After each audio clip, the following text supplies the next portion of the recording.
It's The whole insane. world is doing that now, Greg. It's insane. Yeah, Their attitude is it's musical chairs. They're going to buy everything, right? They're I going think to so. buy everything, and then they're going to force you to conform to whatever they tell you because you're going to have no options. And that's really what I see as terrifying. Yeah, I'm actually like getting chills when you're saying that. It's I don't like what I'm seeing, and I don't know what to do about it, and it bothers me. And then a huge part of me too is I think sometimes I worry about. I spend most of my time. I'm not sure. I have a feeling you're the same way just from talking to you over the last few months. I spend a lot of my time. My brain power is in the future. It's not necessarily present, which I think is a bad thing for at least for happiness. But when I'm spending time looking at what I think and I see coming, even with silver going up, which from a personal standpoint, it's very good. But it means I think lots and lots of people are going to get very, very hurt. And if there's a small class of people that own everything, like you said, and they can control everything, that's usually how empires collapse, when all of the assets or wealth is concentrated in a small group of people. It's not usually, that's how empires crash. It's not good. Well, the analogy I always use, I mean, if you were on the Titanic, right? Mm-hmm. And the Titanic, I think, is one of the perfect analogies for our country because it hit an iceberg. They lied about the danger. Yep. Then they locked everybody down below so you could drown. And then almost nobody got off the boat because nobody recognized that there was a danger until it was too late. So yeah, and I think that actually that's hilarious, man. I'm really into the Titanic. I've been to the traveling exhibit. I don't know if you've ever done that. It's amazing. But yeah, I mean the whole story for the Titanic too. It's kind of like I can see it in the United States. We're number one. We're the best. The Titanic was never gonna sink. It was unsinkable. It's the best. It's the biggest. And look what happened. No one saw it coming, right? First voyage. Yeah. Wow. Yeah, that's a good. It's hilarious. Maybe it's not even funny. That's a good analogy. What Dan said to me, which struck a chord, he goes, Dave, did you ever think that maybe we're watchers or maybe we're blessed by God to have this vision, right? Because everybody else is like a zombie, but you and I are able to see reality. So if you were on the boat and you saw reality, wouldn't you get on the lifeboat? Oh, I'd be freaking out. I talk about this all the time, and I think there's so little time, I think, to prepare yourself. And the reason I started this channel up almost 10 years ago. I'd written a book originally. I put that original series together, which you can watch for free on my channel. It literally details the last 5,000 years of monetary history. And putting that stuff together and trying to get friends and family just to watch it is almost impossible, and then let alone act. And then with my background in health and finance, being a personal trainer, and I study psychology a lot, just like literally Friday nights, that's what I do. Average human being, doesn't matter if you're American or you live in Africa or you live in Europe, don't respond to anything until you feel some form of pain, whether it's psychological or physical. And in this environment, I think we're going to have an extinction of the middle class. And again, that's never good for the future of an empire. Good friend of mine who lives in Mexico is a German guy, and he's in Germany right now, and he participated in that 1.3 million man rally in Berlin. Oh, wow. Yeah. And me and Dan had a conversation with him a couple days ago, and we talked for 2 hours, and we finally we were talking about the U.S., and exactly what you just said is, as much as I would like to help my fellow citizen and my fellow man, we're better off focusing on our immediate circle, our friends, people like you and me, where we have similar beliefs and we can try to build on that, because most people are not going to respond until they face such hardship and such pain that they actually realize that they were lied to and that they need to take. It's probably going to be too late, but most people are not going to make it through this. It's just a fact. it's not an enjoyable conversation. No, I'm not saying I'm not enjoying this back and forth. It's a very negative conversation, but I think it's very real. And Well, we're at the bottom of the ninth inning now, Greg. I mean, there's no more time to waste.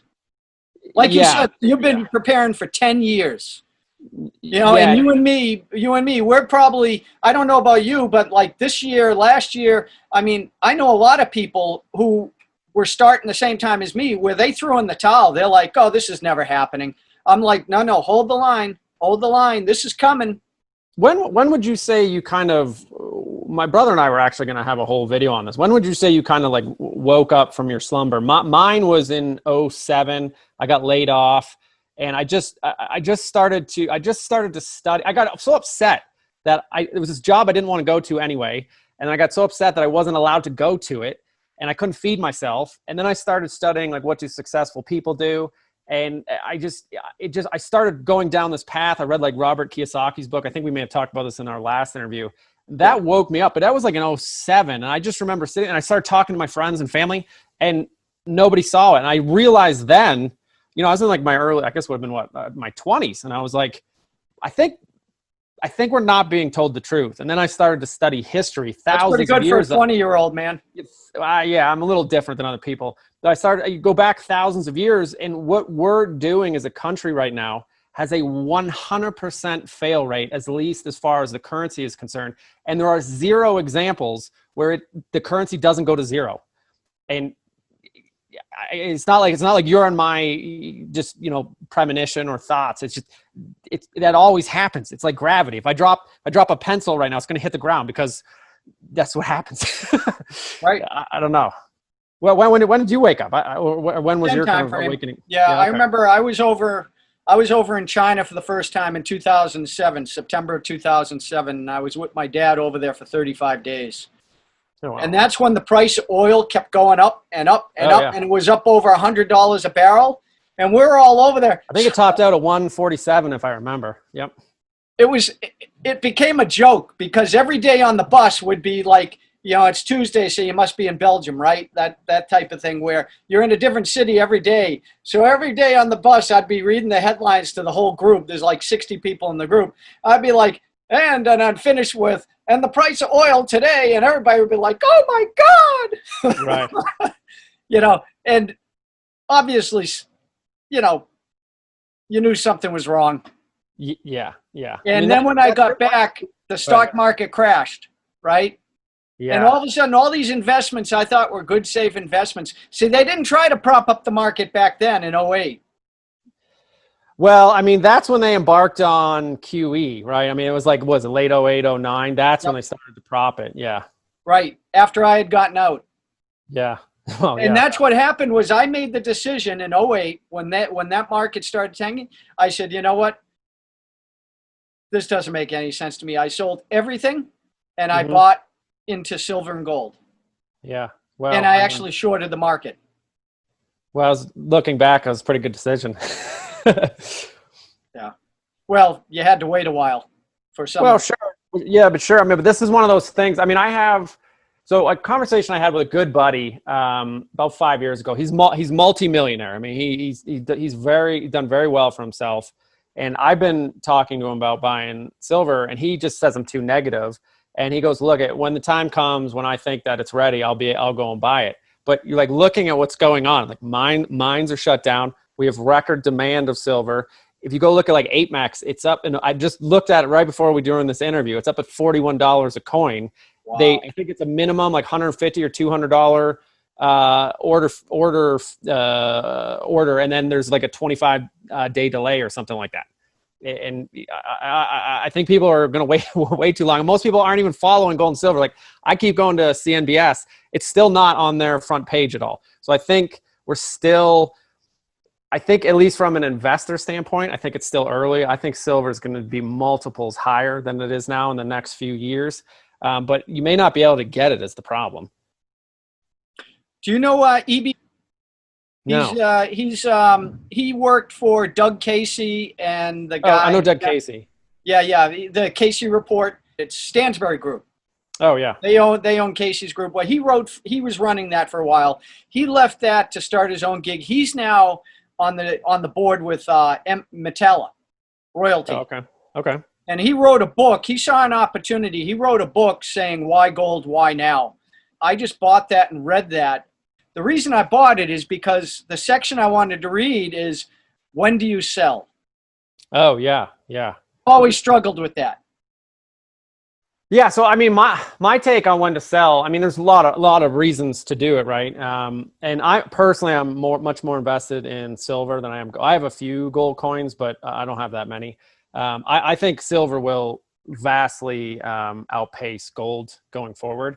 But in the 70s, and a lot of where my mind frame comes from, at least for the future, is I always look into the past, and I believe that history repeats.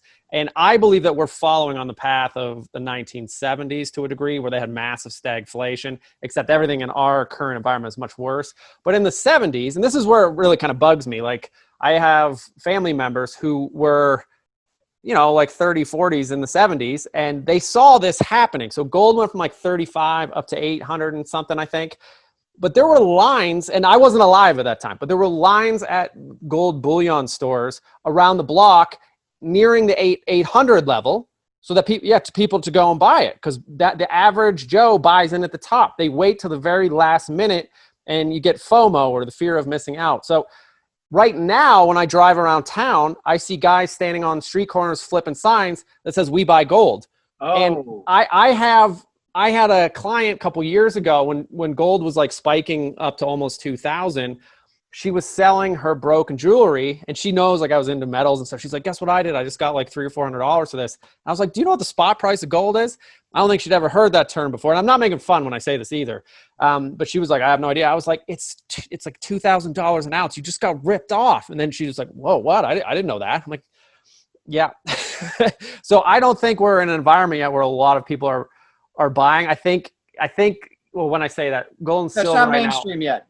It's not mainstream. That's a better way to say it. Demand, I believe, is increasing. Supply has dropped, but the average person is not. I'm actually, what's really interesting, I literally just shorted SLV the other day. Today, I had 3 people, my cousin, subscriber, and an old client of mine, all asked, should I buy silver right now? One asked if they should put it on credit. One asked if they should remove it from their 401k. And then my cousin, who I've been trying to get to buy stuff forever, just asked if he should go buy a bunch of 10-ounce bars today. And all of them were today, right, as the price is spiking. I have a feeling we're going to get a little pullback here, but we'll see. And then if we do get a pullback, I think it's going to be one of the last kind of easy money purchases you can make in the metal space. Yeah, I've been if debating. It comes. Yeah, I've been debating on what to do with that, Greg, because like we had a slight back and forth. I could be wrong. I mean, it's not like I've never been wrong before, and I'll be wrong again in the future. This is the way I look at it: is you have to go with when you've waited 10 years for an event or longer, mm-hmm. and you have a conviction that it's going higher, then I think you have to hold the line. Well, yeah. So one of the things I think sometimes too, like on my channel, I run basically a swing trading channel. So it's more shorter term trades. Put it this way. If I took my entire account and shorted silver and that account went to 0, but silver goes to $100 or north of that, which I think is coming, I'm going to be very well off. Most of my money is not in digital assets. It's in real metal. And nothing goes straight up. And the fact that I got 3 different people just today talking about it, I've been screaming on the channel to get into the stuff in the teens, right? Yeah. I made my first purchase of silver in the single digits. And now I got everybody wanting to buy, because I think we're in a FOMO period as gold went over 2,000. I think it will start to wake people up. But I think that we're potentially going to see a pullback. Now, the flip side of this is, again, I read a lot of history. I also think that when you wake up in the morning, you must be like, "Oh my God, it's up another $1." It's break up. It's almost incredible at this point. Well, that's what I mean. So when you start to so we had 2 gap ups in a row from a technical level. I wouldn't be shocked to see a gap up to $30 tomorrow, and that could be it for a little bit. But I also shorted my favorite miner, Pause, which was down as much as 5% today. So if you go look at what the miners are doing, most of the miners today underperformed silver. Silver, I think right before we did the start of this interview, was up like 7%. Yep. Like GDX, it's down. Newmont Mining, one of the largest miner, down. Pause, down. And they tend to lead the metal. So it just, well, you know what? I forgot I had some U.S. LVF in my account. Oh, yeah? And I'm glad I forgot because it's a 3x silver ETF. Yeah, well, that's awesome. Yeah. And that thing went up $50 today. Yeah, that's amazing. Oh, That's amazing. Oh, I guess Dan's here. oh. Man. Hey, how are you? Good, man. I'm on my phone, sorry. Oh, that's all right. Yeah. Dan, okay, Dan. Are you participating? Am I participating? I'm trying. Okay. Okay. All right. Basically, I sent an email to you with the questions I think most people want to know, and I think they'd be interested in what Let's rattle them off. some experience people have in this. And I'm not saying we're professionals, but like we've been talking about, we've been doing this a while. Yeah. I think our opinion is better than a lot. Well, so, I talk to Dave Kranzler probably at least like once a week. Now, he talks to people at the very top of the precious metals market. Like he talks to John Embry, if you're familiar with him. And John Embry is just like, of course this stuff is going up. John Embry doesn't understand. He literally said to Kranzler, he was like, I don't understand the tech market. He's like, oh, this is the biggest bubble he's ever seen. He's been trading for, 30, 40 years. And he's like, a lot of this doesn't make sense. I'm just worried, kind of like what we started talking about at the very start of this, that we're literally just entering hyperinflation. And I've never traded in this environment either. And things are just doing stuff. I've been trading for 15 years and things are doing stuff I have never seen before. So it is a very difficult environment for sure. So professionals are unsure. So, it makes it very difficult what's going on. Well, I think you have to trade with money you do not need tomorrow. Right. And you just have to turn the screen off. Yep. And then walk away, check it once a day. But if you're sitting there watching this, like you said, you could get it up 5% one day, down 5%, because it's a very volatile market this year with wild swings the norm. Yeah, I think that's going to be the future of markets until we get some solution to what is going on, which I don't know what that means. I think we're going to have like a Bretton Woods 2.0, like a reset. It could already be planned out. I don't know. I don't know if it's going to be some form of cryptocurrency, some form of commodity backing. Maybe they'll just, history says what happens when an empire starts to print money and their currency goes to zero. They just bring out another fiat currency. Then that goes to zero. Then you have a collapse. So maybe they bring out a Fed coin first, then that, like a cryptocurrency, and then that. I don't know what they're going to do. Unfortunately, history shows us one of two things usually. Either it's like the Soviet Union that transitions, quote unquote, peacefully, right? Mm-hmm. That could have ended pretty badly for the people inside the Soviet Union if the army started shooting people trying to maintain power, right? Right. But they ended up, Gorbachev was arrested, and then they were able to eventually just fall apart and it transitioned to Yeltsin. The opposite side of that is they take us to war. Yeah. And they'll say, it's the Chinese fault, it's the Russians' fault, it's the Mexicans' fault, whoever. It's never a politician's fault. And then you'll get somebody with the flag saying, we're Americans, we're the greatest, let's kill them. Dave, sorry, you got it wrong. It's the Norwegians. Okay. Yep. All right. Yeah. It could be. Yeah. Where's the Obama Prize there? The Nobel Prize, isn't that Sweden? Is that where you said Norway? You said Norway. I think the Nobel. Yeah, I said Norway. I think it was Sweden. Yeah, he got that prize like a while ago? Yeah. Yeah, first day in office, he gets a Nobel Prize. But anyways, I digress. Forgot what he did. So anyways, Greg, I think those are the two things that people need to be aware of, is that it could you need to, I mean, this is really ridiculous because, you know, you think back to the 50s when people were building bunkers in their backyard, right? Preparing Right. for the bomb that never came. Well, that's a good thing that it never came. But my parents have told me how scary it was for them in the 60s during the Cuban Missile Crisis. They were convinced that it was going down. Yeah. Right. I mean, I often worry about that too. I mean, it's confirmation bias. I mean, maybe this entire conversation is everything we're talking about will not come to fruition. I mean, that is very possible. I don't think it's likely. But my readings of history, what is going on today, we're already having a form of currency crisis. They just don't talk about it. Now, the thing, if you're interested in Russia too, there's a gentleman named Dmitry Orlov. He's actually, did we talk about him last time? No. He is a Russian citizen that I think he became a dual citizen, United States citizen, and he has an entire website dedicated to the parallels between what the United States is doing and Russia. He just believes Russia did a much better job of it because their citizens didn't have as much debt and they were more self-sufficient than Americans are. But the thing is with hyperinflation, if that comes to fruition, and the thing with hyperinflation too, I think some people think that it's some magical number of debt that it just crashes. Hyperinflation only happens when the populace or the citizenry of that country lose confidence in the currency. So it is possible we print another $100 trillion and not have hyperinflation. But the thing is, when I talk about this, people get really worried. And I think it's one of the reasons people shut down. The human brain by nature doesn't want to absorb or hear negative information. Even if it's will help you. We still have all the infrastructure here.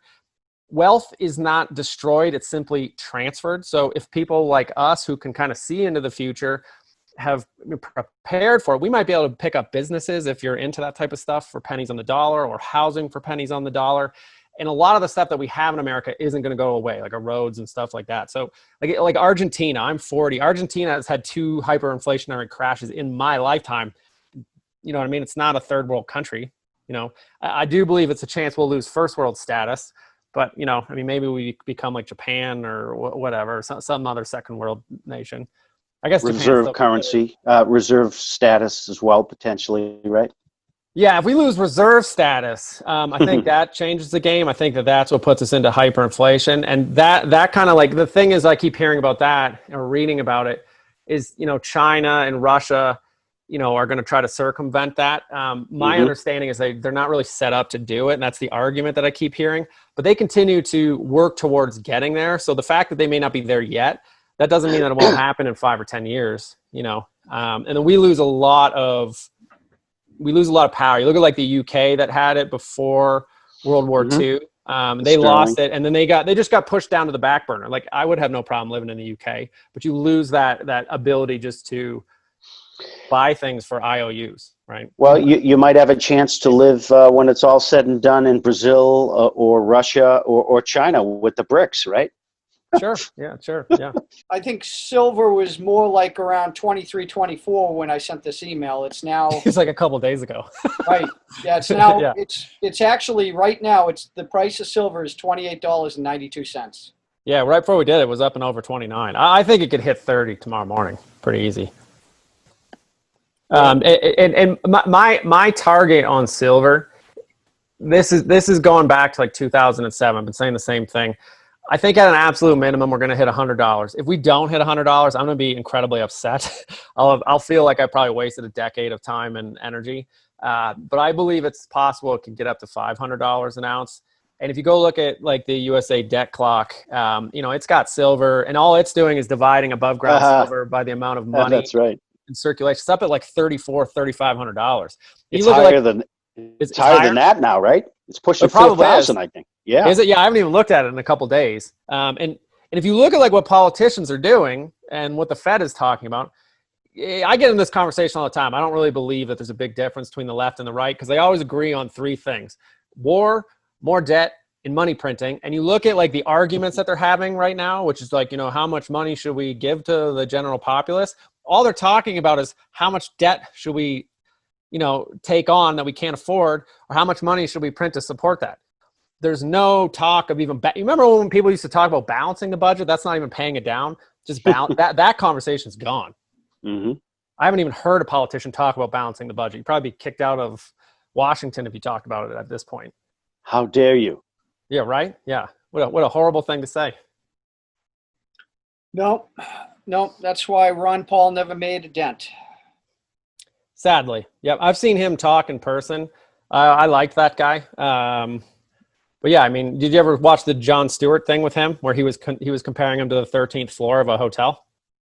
No, I've never seen him. If you've not YouTube that, it's hilarious. He did a whole skit on it. He would like show the mainstream media. It'd be like Ron Paul would finish second in polling, like in Iowa or something like that, and they would talk about the first, third, and the fourth. And Jon Stewart sitting there when he was on the Daily Show, going, "Where's Ron Paul? He's sitting there at second. You're just ignoring him." And they would literally skip over him. I saw that. I remember that. Yeah, they did. They like leapfrogged him. It's like he didn't exist. You know, the invisible man. Yeah, and then when he would get into the debates on the Republican ticket, he had a counter on his own website that was like, watch how much time they're going to give me. This is like a 2-hour convention. He would get like 4 minutes and 12 seconds, and then like John McCain or something would have like 49 minutes. Like, they booed him. They booed him. Yeah. Yep. McCain was obviously the superior arguer as well, right? You know. Yeah, 10 times the time. Yeah. I mean, there's issues with Ron Paul. I mean, Americans don't like, I think, little kind of meek guys, and McCain would run all over him. I mean, like if Ron Paul was to debate Donald Trump or today, like Trump would just trash him in a debate because Ron Paul was too nice. He's a bully. He's a bully. Americans love bullies. Yeah, Ron Paul didn't make it. He didn't make a dent, though, right? I mean, there's zero. Yeah, that's what people would say is, can you imagine Ron Paul with a foreign policy? I'd be like, what's wrong with his foreign policy? He's mimicking what George Washington said: is no foreign entanglements. Yeah, right. Yeah. Look at you. Which is exactly what Trump's saying. You should stop reading history, Dan. I don't want to hear that stuff. That's well, you guys make good points, because think about it. It's been the last 4 or 5 presidents, 3 or 4 anyway, where they all have to be the commander in chief, meaning they all have to show, what cojones they have by getting us involved in these conflicts, right? Yeah. I'm the commander in chief. Look at me. You remember George Bush Jr.? We don't cut and run. You remember that? Yep. Yeah. Yeah. Well, that's easy for you to say, George, when you're not standing there in a hot zone with lead flying over your head. Yeah, I mean, I'm from Canada originally, so I was brought up. I don't fully. Maybe I shouldn't say this, but I don't fully understand the obsession with war in the United States. It's bravado bullshit. Yeah, it's just different, I guess. In Canada, there's much less conversation about it.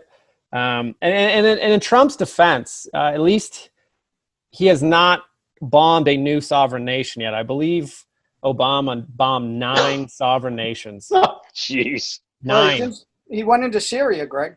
Yeah, 9. He bombed 9 sovereign nations. We just don't talk about it. No. Trump went back into Syria. He pulled them out and then sent. I'm talking about new places. We can always keep bombing. I mean, Hitler died in the 40s. We still have standing army in Germany. Yeah. Yeah. Well, we could go on for days. Yeah. Let's keep going with the questions. Otherwise, we get too side topics. Specifically, let's try to figure out what we think silver is going to do in the next week, month, year, because really, that's really. I mean, I think we want to make good decisions, and so the first question that we were going to discuss is this rally continuing? And lots of people are now popping up saying sell now. Mm-hmm. So I'm one of them. I just shorted it. So yeah. Yep. Yeah, so what I've been telling people, I think the easy money in silver up to about $40. Now I'm talking about buying physical silver. Like if you have a bunch of money in SLV or GLD, I would probably sell that instantly and just try to get some physical in your own possession. I believe we're going to have market shutdowns and bank holidays because that's happened throughout history. Longer term, and I'm more of a short-term trader. I'm a swing trader. But I would, for me, longer term is like a year or two. I think silver could very easily, if silver's not above $50 in 2 years, I mean, I'm going to throw my hands up in the air because I won't understand it. But I think in the next week, I think in the next couple of days is possible silver pulls back a little bit. In the next month, it's probably going to be higher. But the thing is, when stuff goes 90 degrees, and you always get pullbacks. And Dave, like, I mean, you've been watching me do this for a while. When stuff goes up 90 degrees, I'll short it. And I use a lot of mathematical stuff. You get a Fibonacci retracement almost all the time of 50%. You know, so maybe silver will correct, but it won't start till it's at $40. But it could have a $20 correction. And if it corrects, here's the other thing. I think it'll be very fast because it'll just shake out all the weak hands. So I think you could get a couple days or a week or two of it, and then it'll resume its uptrend. And again, I think silver is going to go north of $100. And if it doesn't, I'm going to be upset. Well, I told Dan that in my opinion, and again, this is just my opinion, None of us know. Silver really is tied to two things. Obviously, the price of gold, right? Mm-hmm. And secondly, it's tied to the economy. And sure. And it's an if industrial the economy, metal. You know, if the economy and the stock market, either one, the bed, then it could drag silver down with it. Well, there's actually a third component too. It is tied to gold to a degree. A lot of people put a lot of focus on the gold-silver ratio, which I do a little bit, but it doesn't tell you anything other than, you know, gold's here and silver's here. It's an industrial metal, like you said, but silver is going up in an environment where I think we're in a deep global or possible global depression. Silver historically has also been a monetary metal. So it is a store of wealth as central banks around the globe devalue all of their currencies. And I know I'm probably not saying anything new for people, but right before the virus hit, the average American only had $400 in savings. So as gold is now going, to buy a gold coin now in Amex, it's like $2,100, $2,200. The average American cannot buy an ounce of gold. They have to buy silver. And that's why I started investing in silver, because there's more people in the middle than there are at the top. Now, the central banks have been buying gold at record levels over the last couple of years. And these are the guys that create the inflation that tell us that it doesn't exist. And silver piggybacks off of that. My other rant, and then I'll shut up. A lot of people are into the NASDAQ. NASDAQ keeps hitting new record high. Sometimes I feel like I sound like Warren Buffett, where I don't follow tech stocks quite as much. Tech stocks don't exist without silver. This conversation does not exist without silver. Silver is the second most versatile commodity next to oil. And I feel like that doesn't get talked about a lot either. So I don't know. I don't see many other avenues right now or anything I even want to buy, because everything is at such lofty levels where silver is, you know, about half of its all-time record high. And the fundamentals for it are outstanding right now.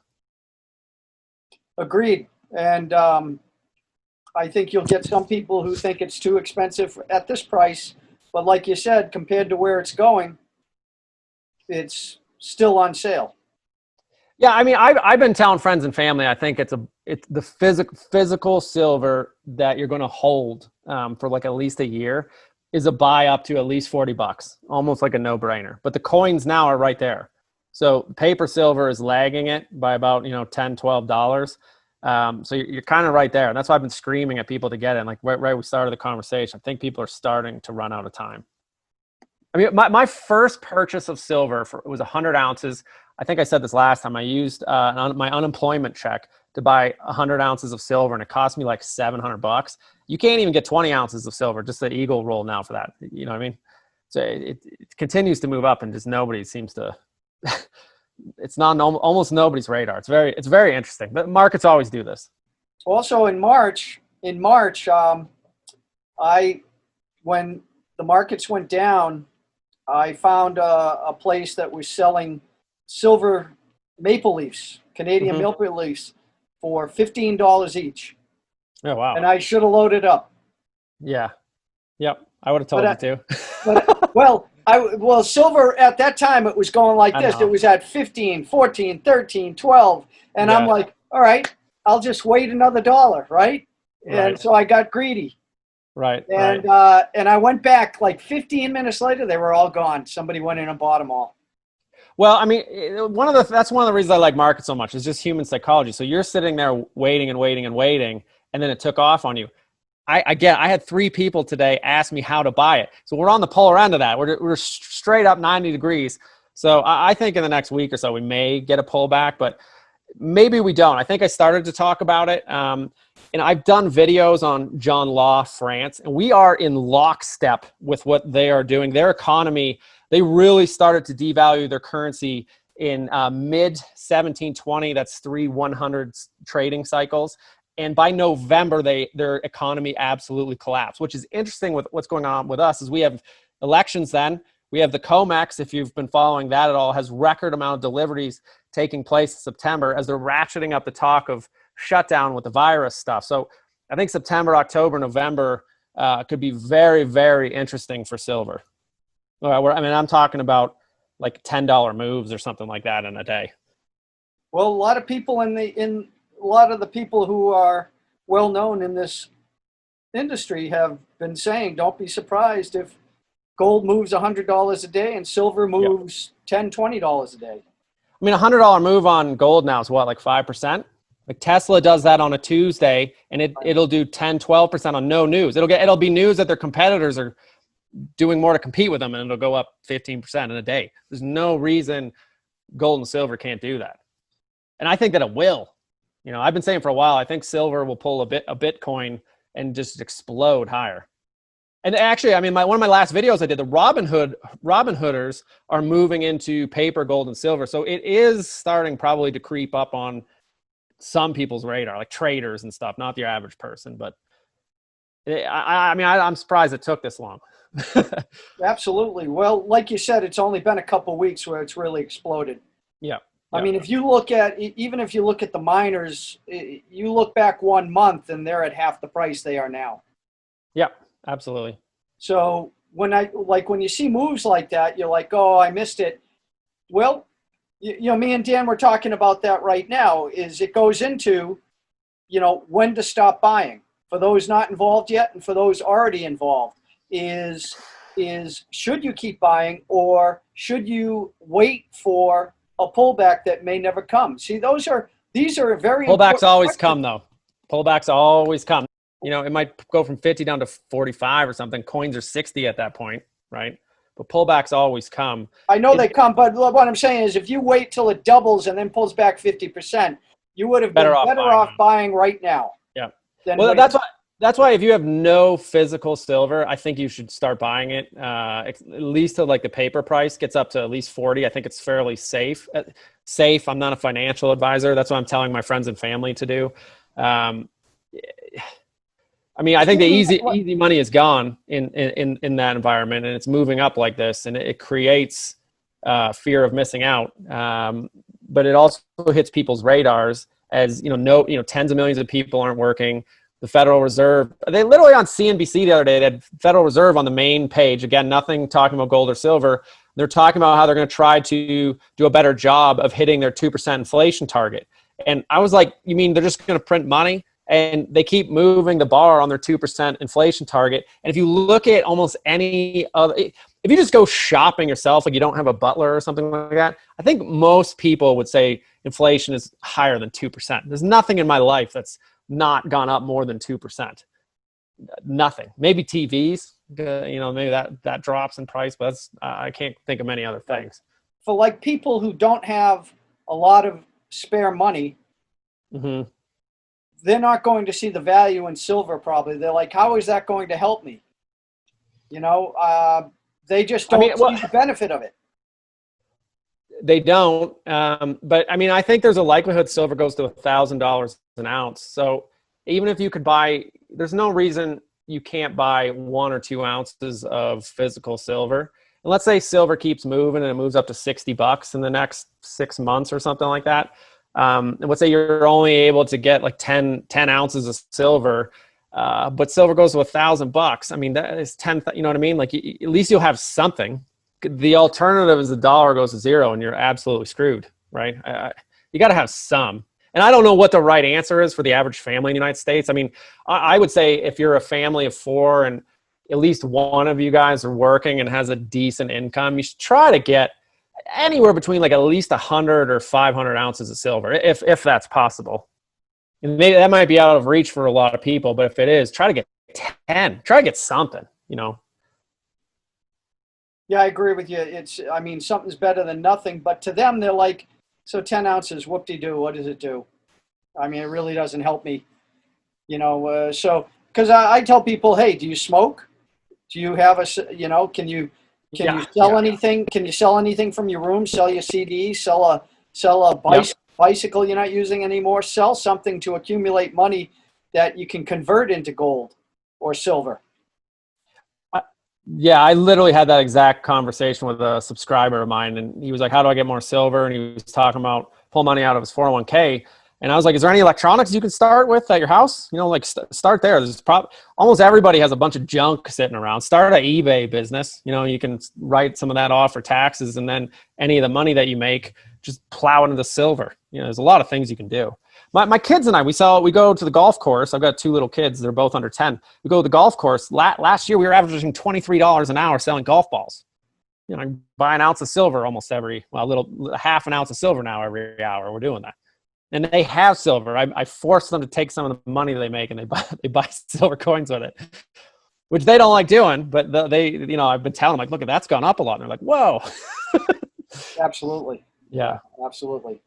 It's well, and that's part of it as far as, you know,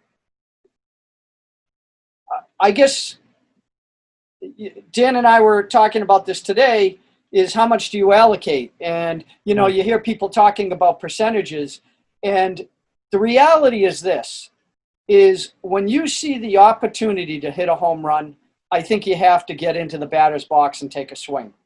And at this point, you have to do whatever it takes to get into this market. And what's the risk, upside versus downside? Is silver going back to $19? I really don't think it is. I'd be happy if it did. I'd just buy more of it. Yeah. But I think that people have to recognize that this is a once-in-a-lifetime opportunity. You and I took that red pill 10 years ago, and we've been waiting. Now these folks don't have to suffer like we've been suffering. They can basically take advantage of this now, because this is going down now. And I would not think it's crazy to take 20, 30, 50% of your cash, which is just sitting there burning, doing nothing in a bank, and putting it into silver, because I think the downside risk is higher with your cash than it is with silver over time. Yeah. So, I mean, if you listen to, you said a couple things in there, I'll try to touch them all. If you listen to, you know, very well-known or professional money managers that are into gold and silver, because a lot of them are not. My understanding right now too, most money managers have only about 0.5%. Some are up to 1%, which is the historical allocation is somewhere between 2 and 3%. So even the professional money managers are well below average. But if you listen to other people, a lot of them will tell you to put somewhere between 5 and 20% of your portfolio into metals. Now, I went way higher than that. And the way my wife and myself kind of set up our finances is she's kind of in the system. So she's got a 401k, she funds that. And then I'm out of the system. Now we combine all of our money together, but we're more like a 50-50 split. And I think my stuff will outperform hers. It's good for both of us, right? But so I have no problem doing that, but I don't know that that's, you know, necessarily good for other people, because I'm much more okay with risk. Well, you don't really consider it a risk. No, I don't at all. I mean, right. My risk, and thankfully, because I'm much more risk adverse than my wife, I would like to put 100% of my wealth in it. But my wife's like, come on, man. Like, what if you're wrong? Like, for the last 10 years, I've been wrong, right? I was like, oh, it's going up. And it has. It's very little. But I have a much higher allocation to it, I think, than the average person. You're young enough where you can wait. I mean, if you're 80 years old, you know, then you might not have 20 years to wait.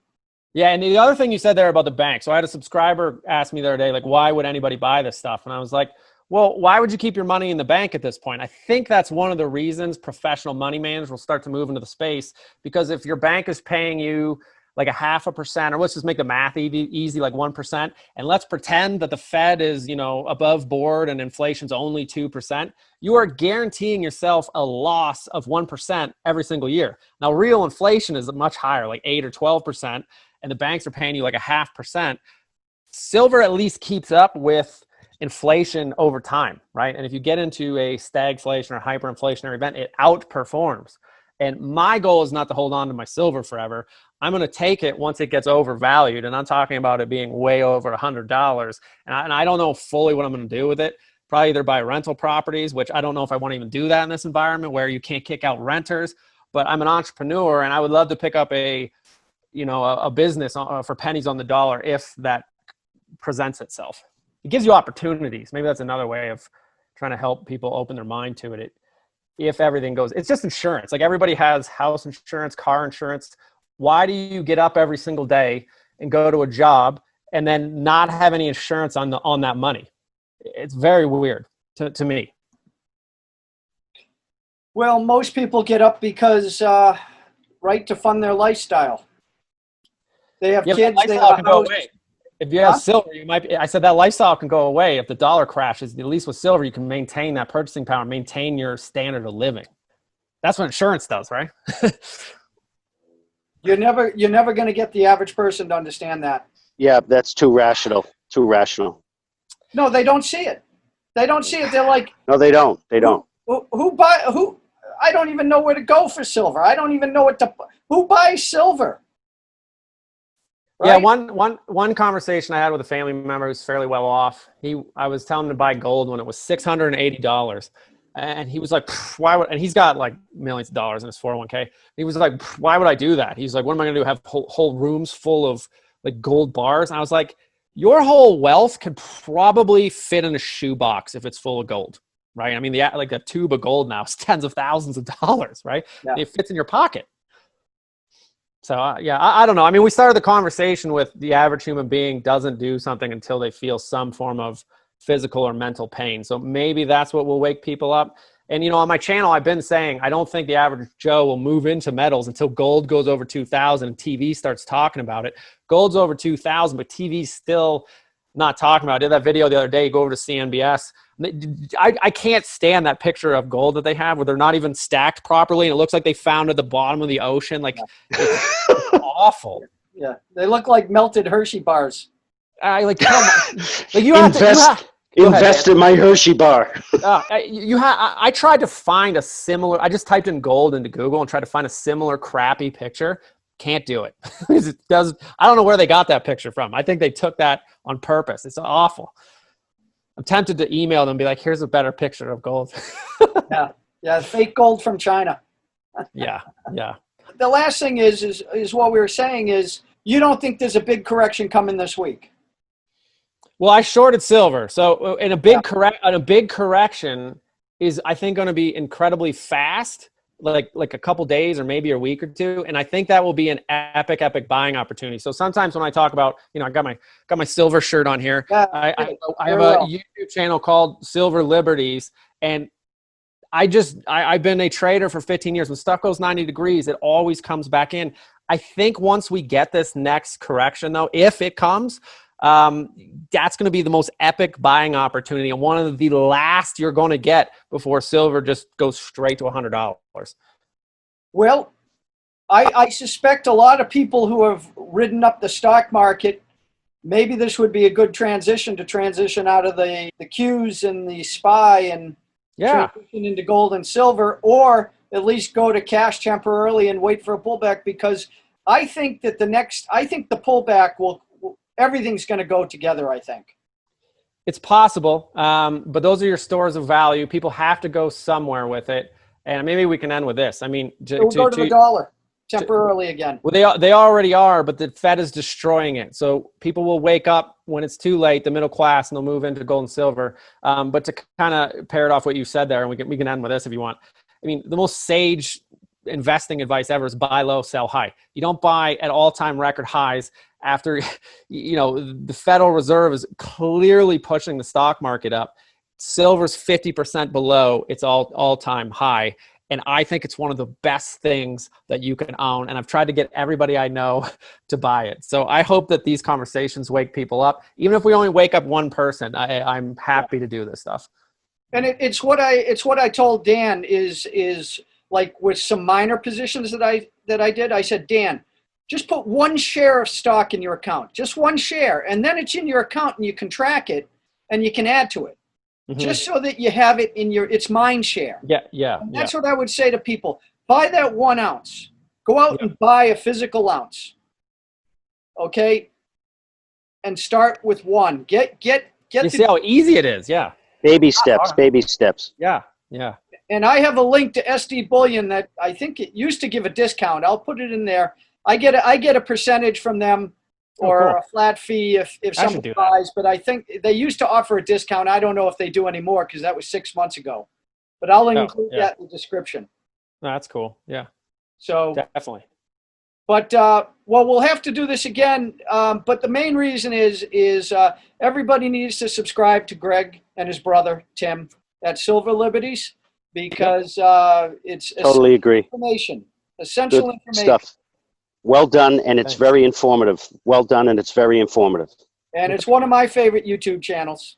Well, thank you. And if I'm really honest, I'm so like, I'm just humbled, and I'm always shocked by the amount of positive comments I get from people in email. I get these emails that are like incredibly long, and I don't know. I'm just, if I can help people, it gives me a ton of pleasure to help other people. So I'm thankful you guys are even saying that, and yeah, it's awesome.